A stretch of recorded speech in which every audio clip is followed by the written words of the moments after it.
Hello YouTubers, I thought I'd show you the final process. I'm working on getting 100 pieces of brass made into the 300 AAC Blackout. I've got my little stop adjusted to where when I trim the cases it's very minimal amount. I had to put a smaller set screw in there because when I'd come down with this it was hitting here and wouldn't let me cut clear through the piece of brass. I mounted the whole mess onto a 2x4. It's just these two screws going through here into the 2x4, so I can clamp it in a vise and then take it out and put it away when I'm done. So let me find a place to mount this camera, and I've just got that many more brass to do and I'll have 100 of them done. I'll show you what I've been doing. Okay, I have it set up so I just clamp that right in there like that. Believe it or not, those little tops will fly around there and land right in the hole under here where your guide goes and stop you from cutting. So usually this is sitting here, so maybe that's doing part of it.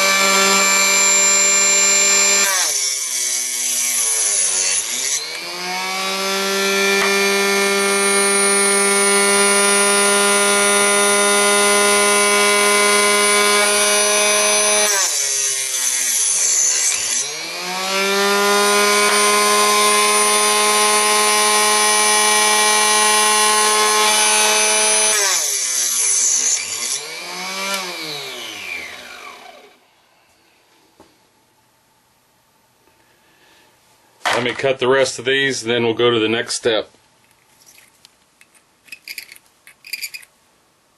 Okay, the next step is deburring and chamfering the mouth of the case. I do this before I run it up in my sizing die. I don't know if it's necessary, but I feel better about it running a real rough case up into my sizing die. My expensive sizing die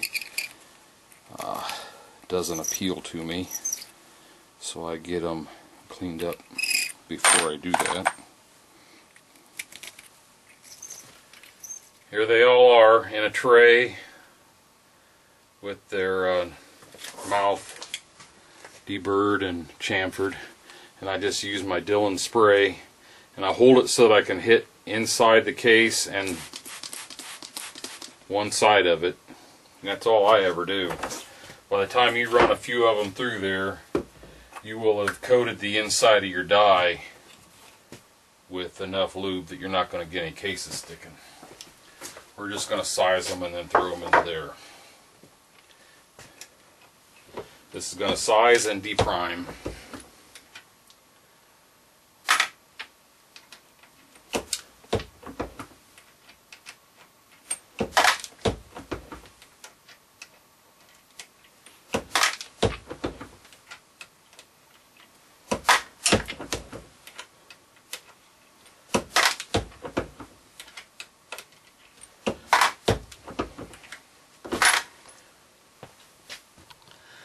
This is my Forester case trimmer. It has this little crank on it which screws on right here, which made it difficult to try to power this thing. So what I did was I put a piece of hot roll in my lathe, drilled it and tapped it so that it would screw on here. I don't know, I don't want to unscrew it. I believe it was 5/16 28 thread, and then I found a big Allen screw and I drilled and tapped this end 3/8 24 because that was an oddball set screw, but I wanted one big enough. That's pretty much flush all the way through. Now I've got this set to trim these cases, and the way I always load them in is like this. Now I know the mouth is and the body of the case is straight because it's already on the mandrel. Then I just take this and I've got them cut short enough that it's just a few turns and the case is trimmed. I could probably do it just about as fast with the hand crank.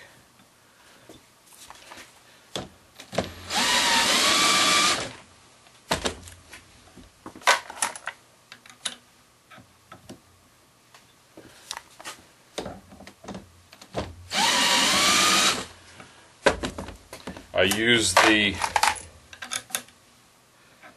mandrel or the guide to center the case and push it back tight against the back of the lock.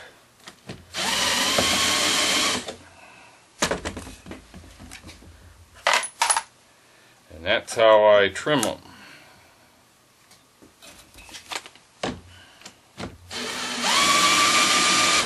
I got the idea of the Allen wrench, Allen screw, when I watched SoCal Prepper doing his. He was trimming his up the other day. So I'll shut you down and you can come back when I start the next step. Well, here we go. I've never done this before, but I think it's a good idea when you consider the case has been cut down.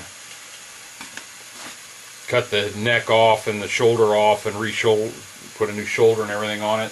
I think we're into an area of the case that needs to be annealed.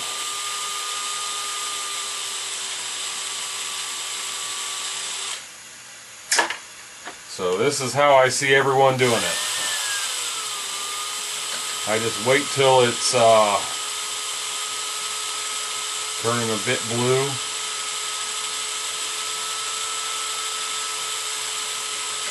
Getting down just from the mouth to a little below the shoulder. And dropping it in water. I figure I will deburr the outside and chamfer the inside of the mouth after this process, once I get them dried up. So I've got 100 of these to do.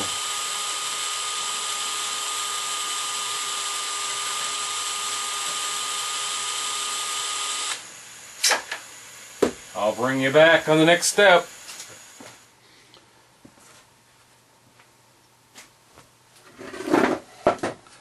I've taken all those cases and used my deburring tool and chamfering tool and took care of the mouths of the cases.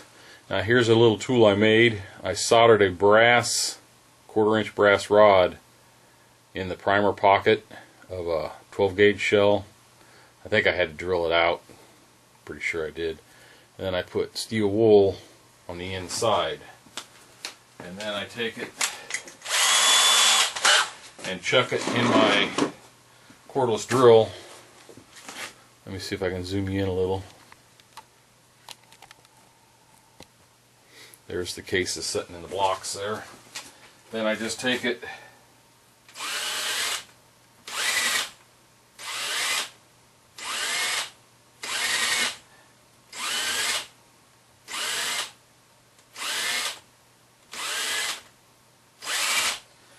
and that does a final little deburr and polish, so that, I don't know if you'll be able to see it, that is really polished and looks good. So let me get the rest of these done. They're still wet somewhat, but let me get the rest of these taken care of like this, and we'll go to the next step. Okay, say what you want. My brass is in the Excalibur dehydrating at 125 degrees for 10 hours. We're going to get that stuff dried out. The rest of this will probably be tomorrow night. So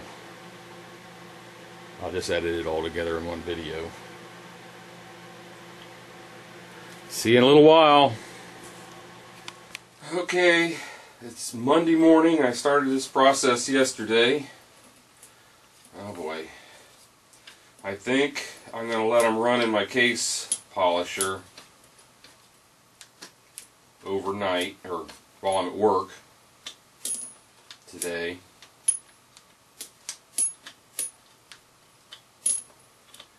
Just to get them cleaned up again and get all in the brass shavings that might be stuck in them out.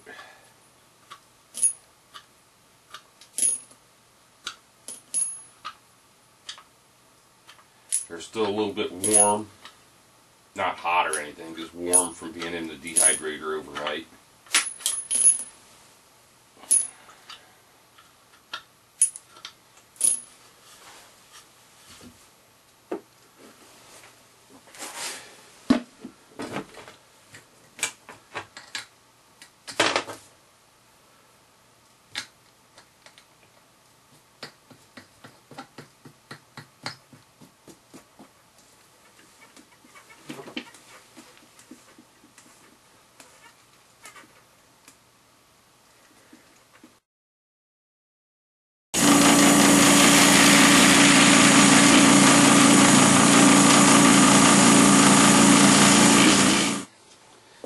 Well, it's now 6 o'clock, actually a little after 6.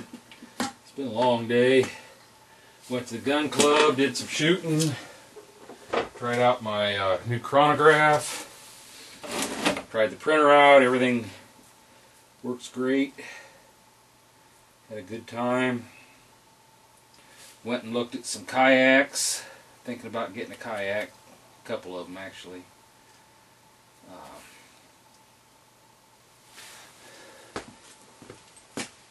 Here's what the brass looks like now. I don't know if this media is, this corncob media, I just don't think it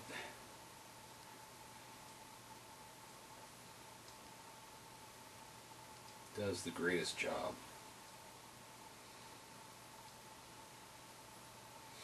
Well, let's dump them out and see what we got. That's nice, that's nice.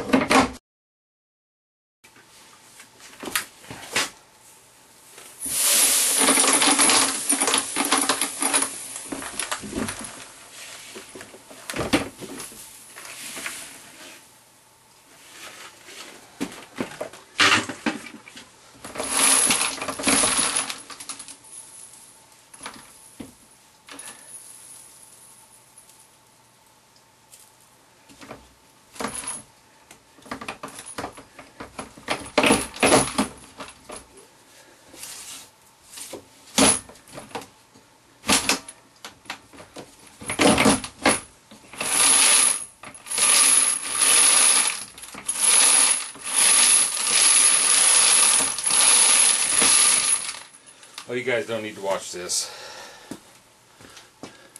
Well, here we are at the end of this video. There's 100 AAC Blackout, 300 AAC Blackout cases all ready to size and load up. That's the way I did it. Thanks for watching.